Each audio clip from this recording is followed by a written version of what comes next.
தமிழக கேரள எல்லையோர வனப்பகுதியில் மாவோயிஸ்டுகள் நடமாட்டம் அதிகரித்திருப்பதால் நவீன ஆயுதங்களுடன் சிறப்பு அதிரடிப்படையினர் முகாமிட்டுள்ளனர். கடந்த ஒரு வாரமாக அட்டப்பாடி வனப்பகுதியில் ஆயுதங்களுடன் மாவோயிஸ்டுகள் நடமாடி வருவதாகவும் அவர்கள் தாக்குதல் நடத்த வாய்ப்புள்ளதாகவும் உளவுத்துறை எச்சரிக்கை விடுத்துள்ளது.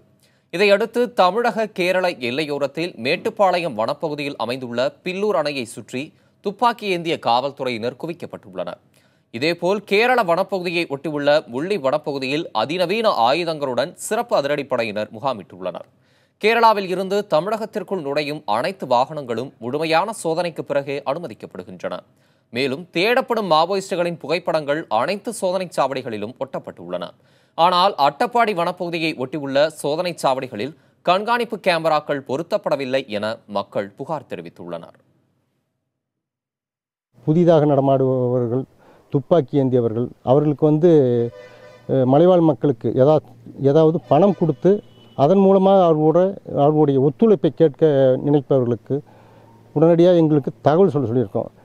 இந்த விஷயங்களை நாங்கள் என்ன பண்ணுறோம், உடனடியாக காவல்துறைக்கும் தகவல் சொல்லிகிட்ருக்கோம்.